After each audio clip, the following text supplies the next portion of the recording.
코로나19 사회적 거리두기 단계가 제각각으로 표시돼 혼선이 일고 있습니다. 현재 충북은 준 2단계인데 모르는 사람이 많습니다. 사회적 참사로 불리는 가습기 살균제 피해자가 충북에서만 3만 명에 이를 거란 추정치가 나왔습니다. 환경단체가 피해자 찾기 캠페인에 나섰습니다. 산업 폐기물 처리를 공공영역에서 책임지라는 목소리가 커지고 있습니다. 돈은 업자가 벌고 지역 주민만 피해를 보는 악순환이 반복되고 있습니다.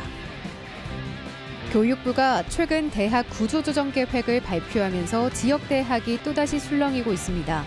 학생을 못 채우면 폐교 명령까지 받을 수도 있습니다. 여러분 안녕하십니까? 계속해서 충북 소식입니다. 어제 충북 코로나19 발생 현황부터 알아보겠습니다. 신규 발생 확진 환자는 4명입니다. 지역별로는 청주 1명, 충주 1명, 보은 1명, 영동 1명이 확진됐습니다. 충북 누적 환자는 2,963명, 충북 누적 사망은 68명입니다. 코로나19 사회적 거리두기 단계에 따라 모일 수 있는 인원도 행위도 크게 달라지죠. 현재 충북은 준 2단계인데요. 1부터 3까지 0.5단계씩 늘어나는 중앙 지침에 따라 공식 2단계 발령 기준에는 못 미치지만 방역을 강화할 필요가 있어 일부는 2단계에 준하게 적용한다는 뜻입니다. 그런데 이 준 2단계가 공식적인 표현이 아니다 보니 코로나19 현황을 알리는 홈페이지에는 1.5단계로 나타나 혼선이 빚어지고 있습니다. 이지현 기자입니다. 지난달 충주의 한 연회장 안쪽은 물론 바깥까지 사람들이 앉아 있습니다. 한 육아 행사에 인파가 몰린 겁니다. 기준이 몇 명이었는지 모르겠지만 좌석이 이제 꽉 차 있었고 그 뒤늦게 온 사람들을 로비에다가 이제 의자를 놔주면서 앉게 했어요. 너무 많은 사람들이 모여 있었고. 충주시가 추정한 당시 참석 인원은 300명가량. 현재 충주를 포함한 충청북도는 거리두기 준 2단계로 모임 행사에는 100명 이상 모일 수 없습니다. 방역 지침을 위반한 겁니다. 행사 주최 측과 연회장을 빌려준 시설 관리자는 미처 몰랐다는 입장. 코로나19 정식 홈페이지에 500명 미만으로 행사를 열 수 있는 1.5단계로 나와 있어 착각했던 겁니다. 시설을 관리하고 있는 관리자 측에 저희가 과태료를 부과할 예정입니다. 주최 측에는 행정 계도를 좀 실시해서 다음부터는 그런 일이 발생하지 않도록 이렇게 할 예정입니다. 실제로 찾아보니 여전히 1.5단계로 나와 있습니다. 홈페이지 정보를 기반으로 올리는 포털 사이트도 메신저도 마찬가지. 접근성이 높은 곳곳에서 충북은 1.5단계로 표시되고 있습니다. 준 2단계인 건 충청북도 공식 홈페이지를 찾아야만 확인할 수 있습니다. 자치단체마다 업체에 공문을 보내고 수시로 알리고 있지만 오해할 여지가 남아있는 겁니다. 현재 공식 거리두기 단계는 1부터 3까지 0.5단계씩 늘어납니다. 하지만 지역마다 발생 양상이 다르다 보니 지자체마다 별도로 행정명령을 내려 제한을 둘 수 있습니다. 준 2단계나 강화된 1.5단계 등이 생겨난 이유인데 방역당국은 표현의 문제일 뿐 전체 거리두기 단계가 상향된 게 아니기 때문에 굳이 표기하지 않는다는 입장입니다. 중앙에서 하는 거는 전국 상황이라고 보면 되고 지역에 대한 거는 우리 지역 도 홈페이지를 우선적으로 보시는 게 제일 정확하겠죠. 모두의 책임일 수밖에 없는 방역. 제한된 규정만큼이나 꼼꼼한 정보 전달과 한 번 더 확인하려는 노력이 뒷받침돼야 할 것으로 보입니다. MBC 뉴스 이지연입니다. 사회적 참사로 불리는 가습기 살균제에 드러나지 않은 피해자가 충북에만 3만 명에 이를 거란 추정치가 나왔습니다. 이런데도 정부가 피해 조사를 매듭지려 하자 피해자와 환경단체가 들고 일어났습니다. 심춘만 기자입니다. 지난 2009년부터 숨쉬기가 어려워진 김종재 씨는 12년 만인 지금 폐 기능의 절반을 잃었습니다. 호흡은 점점 버거운데 긴 병원비 부담까지 이래저래 삶은 점점 더 힘듭니다.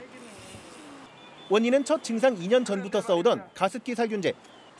삶을 송두리째 바꾼 이유조차 6, 7년 투병 생활 중에 TV를 보고 알았습니다. 나하고 과정이 똑같은 과정이에요. 그래서 보니까 이제 알게 된 거고 만약에 그렇지 않았으면 그냥 흐지부지 살다가 아파가지고 일 못하다가 그냥 죽게 마는 거죠.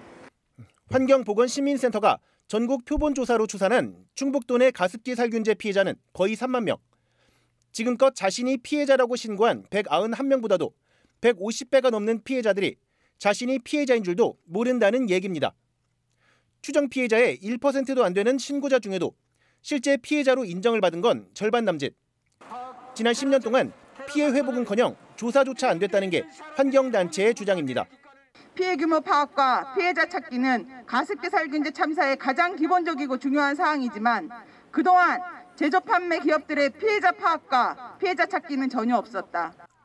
최근 살균제 피해 조사가 마무리 단계라는 환경부 장관의 발언이 나오자 피해자와 환경단체 등이 이런 데이터를 공개하며 피해자 자진 신고 캠페인에 나선 것입니다. 바로 이렇게 생긴 제품을 15년 전, 20년 전 아이들을 막 낳고 기를 때 사용을 했었다면 분명히 피해자가 있을 가능성이 높습니다. 청주와 세종, 대전 등 충청권 3개 도시에서 잇따른 이번 캠페인은 이달까지 전국 모든 주요 도시로 이어집니다. MBC 뉴스 심충만입니다.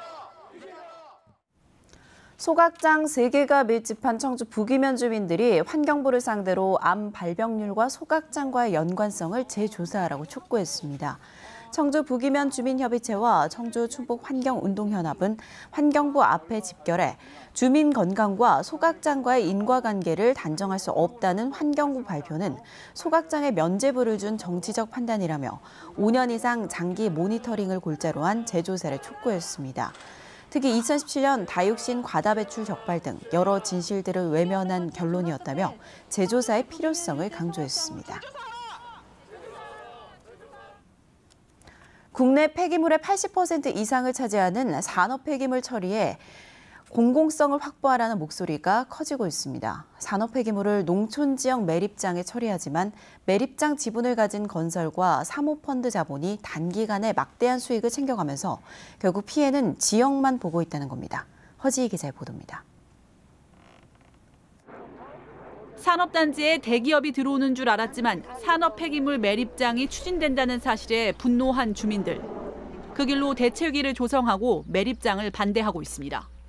단지 내에 산업 폐기물 매립장을 하려고 하는 게 주 목적이 있지 않은가. 쾌적한 환경에서 살고 싶은 건 다 누구도 지금 권리가 있잖아요. 비슷한 사정의 전국 곳곳의 농촌 지역 주민들이 환경부 앞에 모였습니다. 국가가 나서 줄이고 관리해야 할 필수제인 폐기물 처리 영역이 수익만 극대화하는 민간 자본에 맡겨져 산업단지란 이름으로 추진돼 공동체가 망가지고 있다는 겁니다. 폐기는 어디서 이루어지죠? 힘없고 목소리 작은 지역에서 발생합니다. 실제 충북의 산업단지 매립장 곳곳도 지역과 대기업 건설업체가 매립장 사업에 뛰어들어 단기간 고수익을 얻고 있는 상황. 충주 메가폴리스 산업단지의 경우 해당 산업단지 건설에 투자했던 지역 건설업체를 비롯해 SBS 대주주인 태영그룹 계열사가 매립장 지분을 갖고 있는데 이 계열사의 경우 14억 원을 지분 투자해 295억 원의 배당금을 받았습니다. 이런 가운데 국회에는 타 지역 폐기물 반입을 허용하는 법안까지 발의된 상태. 폐기물의 지역 간 이동을 억제하던 벽이 사라져 수도권 폐기물이 농촌 지역 산단으로 몰려들 수 있다는 얘기입니다. 오히려 더 산업 폐기물 매립장 업체들이 더 쉽게 돈을 벌 수 있도록 해주는 법안에 찬성하고 있다는 것이 정말 업계를 위해서 일하는 부처가 아닌가.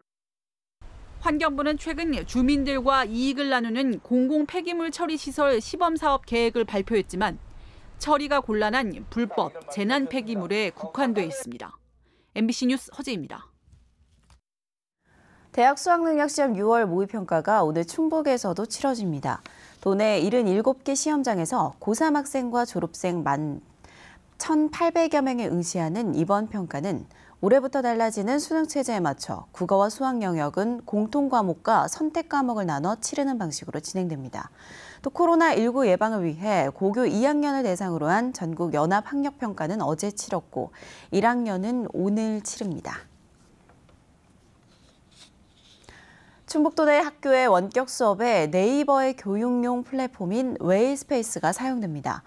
충청북도교육청은 네이버와 업무 협약을 맺고 실시간 쌍방향 수업을 위해 네이버에서 개발한 온라인 교육 플랫폼을 도입하기로 했습니다. 교사들이 네이버 플랫폼을 활용하면 최대 500명까지 참여하는 온라인 화상 수업을 개설할 수 있습니다. 이로써 도교육청은 바로학교와 이학습터 등 학교 현장에서 특성에 맞는 다양한 온라인 수업 플랫폼 선택이 가능해졌다고 설명했습니다. 학령 인구가 계속 줄면서 최근 교육부가 대학 구조조정 계획을 발표했는데요. 학생 충원율이 낮은 대학은 정원을 감축하고 교육 여건이 안 좋은 일부 대학에 대해서는 폐교 명령까지 내리겠다는 겁니다. 상대적으로 학생 충원이 어려운 지역 대학들의 고민이 깊어질 수밖에 없습니다. 김영일 기자입니다. 학령 인구 감소로 올해 전국 대학이 채우지 못한 신입생은 모두 4만여 명. 이 가운데 75%가 비수도권에 집중됐습니다. 충북 도내 대학들도 12.4%인 2,600여 명이 미달돼 지난해보다 무려 3배 넘게 증가했습니다. 입학 자원이 모자라는 건 다 공통적인 문제입니다. 일단 인서울에 먼저 가고 그다음에 이제 우리 학교로 많이 지원을 하게 되니까 아무래도 서울권에 많이 뺏기죠. 결국 교육부가 칼을 빼들었습니다. 전국을 5개 권역으로 나눠 권역별로 신입생과 재학생 충원 기준을 세운 뒤 저조한 학교에 정원 감축을 요구한다는 겁니다. 유지 충원율은 지역 차이를 고려하여 권역별로 점검하며 그 결과에 따라 정원 감축을 차등 권고하고 이를 이행하지 않을 경우 일반 재정 지원이 중단될 것입니다. 정원 감축 대상 학교는 권역별로 30%에서 최대 50%까지 포함될 전망입니다. 문제는 정원 감축이 수도권 대학보다는 지역 대학에 집중될 수밖에 없다는 점입니다. 수도권은 사실상 다 채우고 있지만 정원을 줄여야 되는 상황일 겁니다. 비수도권 대비 수도권을 더 줄인다는 우려는 사실 지방은 사실상 못 채우기 때문에. 특히 충북은 지역에서도 상대적으로 신입생 충원율이 높은 대전, 충남 대학들과 한 권역으로 묶이게 돼 더 치열한 경쟁이 예상됩니다. 더구나 제천, 괴산, 영동 등 학생 유치가 상대적으로 어려운 소규모 도시 지역의 대학들은 더 불리할 수밖에 없습니다. 등록금을 14년째 동결을 시켰지 않습니까? 재정이 없는 대학들이 어떻게 버텨요? 대출을 받거나 임금 체불을 되거나 이런 사태가 벌써 발생한다니까요. 대학들은 못 버팁니다. 지방대학은 절대 버틸 수가 없어요. 여기에 학생 충원율이 낮거나 교육 여건이 안 좋을 경우 한 개 대학으로 지정되고 폐교 절차까지 밟을 수 있어 상대적으로 재정이 열악한 지역의 일부 대학들의 고민은 더욱 깊어지고 있습니다. MBC 뉴스 김영일입니다. 충북국제개발협력센터가 설립됩니다. 우리나라 공적개발 원조사업 규모가 올해 3조 원이 넘는데요. 정부가 추진하는 원조사업에 도내 중소기업들의 참여가 확대되며 상생성장의 기반을 갖출 것으로 기대되고 있습니다. 신병관 기자입니다. 지난 2008년부터 정부의 원조 사업에 참여해온 연구시설 의료기기 전문업체. 개발도상국의 연구시설을 건립하고 최근에는 코로나19로 필요성이 커진 음압 캐리어를 개발도상국에 보내는 사업을 맡아 진행했습니다. 그동안 구축된 네트워크는 원조가 아닌 개발도상국 자체 사업을 따내는 데도 힘이 되고 있습니다. 국내 시장에서는 한계가 분명히 있습니다. 그래서 이 ODA 시장으로 인해서 해외 수출이라든지 해외 시장으로 저희들이 나아가는 발판이 되는 공적개발 원조 사업의 거점이 될 충북국제개발협력센터가 오는 8월 청주대에 들어섭니다. 충북국제개발협력센터는 해외 봉사 기획 등은 물론 기업들이 공적개발 원조 사업에 참여할 수 있도록 지원 체계를 갖추게 됩니다. 진취적인 한국 기업과 개도국의 수요를 연결하는 사업인 만큼 많은 성과가 나기를 기대하고 있습니다. 개발도상국에 파견할 기술 인력을 양성하고 관련 스타트업을 발굴하는 역할도 하게 됩니다. 해외 원조 받는 나라들이 더욱 성장하고 발전하는 그런 좋은 계기가 되기를 기원해 마치었습니다. 우리나라의 공적개발 원조 사업은 올해 3조 7천억 원 규모로 10년 사이 3배 가까이 커졌습니다. 최근 기후 분야로 확대되는 등 성장세는 이어질 것으로 전망되고 있습니다. 개발도상국을 도우면서 중소기업의 해외 시장 진출에 물꼬도 트는 상생 성장의 기반이 충북에 마련됐습니다. MBC 뉴스 신병관입니다.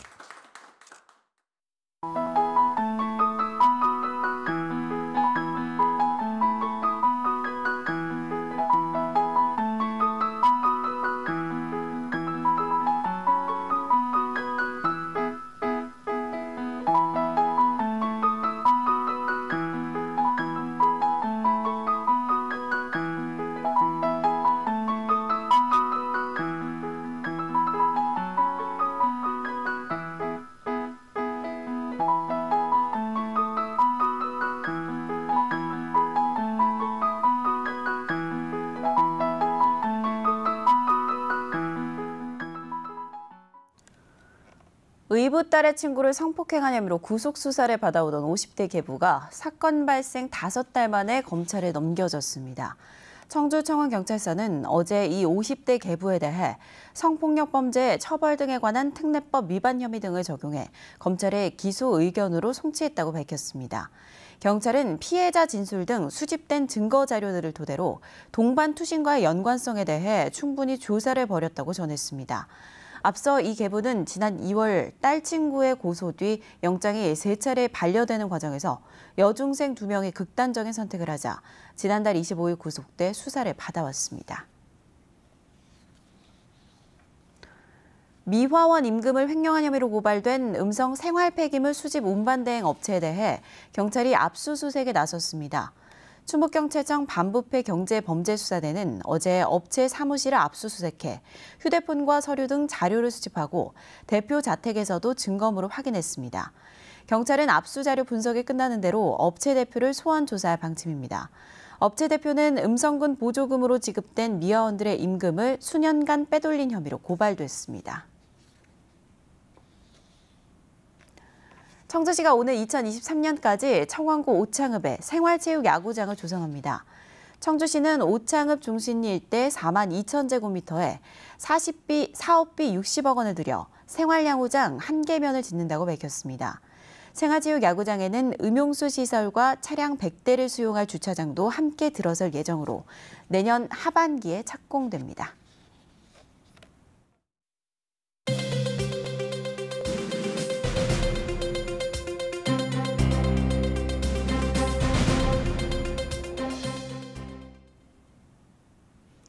괴산군에서 만 60살 이상을 대상으로 한 아스트라제네카 백신 접종 예약률이 80%를 넘었습니다. 괴산군이 집계한 어제 낮 12시 기준 만 60살 이상 74살 미만 아스트라제네카 백신 예방접종 예약자는 대상 11,000명 가운데 9천여 명으로 81.9%의 예약률을 기록했습니다. 사전 예약이 오늘까지 진행되는 점을 고려할 때 최종 예약률은 더 높을 것으로 보여 백신 접종이 순조롭게 진행될 것으로 기대됩니다. 옥천군이 코로나19로 중단했던 경로당 프로그램 운영을 이달부터 재개합니다. 국민건강보험공단의 건강 100세 운동과 옥천군 체육회 어르신 생활체육이 예방접종자 우선 방역수칙에 따라 운영을 재개합니다. 외부 강사는 1차 이상 예방접종을 받았거나 2주 이내 PCR 음성 확인서를 제출하도록 했습니다. 옥천군은 2차까지 접종을 마친 노인 현황을 파악해 경로당 내 식사 허용과 운영시간 변경도 검토할 계획입니다. 충주 중앙탄면 서충주 신도시에 안심 무인 택배함이 설치됐습니다. 중앙탄면 용전리 기업도시 2호 어린이공원에 생긴 무인 택배함은 택배 보관 기능을 비롯해 위급 상황 시 긴급 신고할 수 있는 안심벨, CCTV가 설치됐습니다. 이용자는 수령 장소를 무인 택배함으로 지정하고 배송이 끝난 뒤 발송되는 인증번호를 입력하면 48시간 안에 찾을 수 있습니다. 충주에 설치된 안심 무인 택배함은 8곳으로 늘었습니다. 단백질 공급원으로 주목받고 있는 우량 곤충 종자를 충북농업기술원이 전국으로 보급합니다. 흰 점박이 꽃무지와 갈색 거저리, 장수풍뎅이 3종으로 농가별로 한 종에 한해 1kg씩 신청할 수 있습니다. 충북농업기술원은 지난해 도내 11개 시군 65개 농가에 곤충 종자를 시범 보급하며 곤충산업 육성에 나섰습니다. 뉴스투데이 충북 소식 마칩니다. 고맙습니다.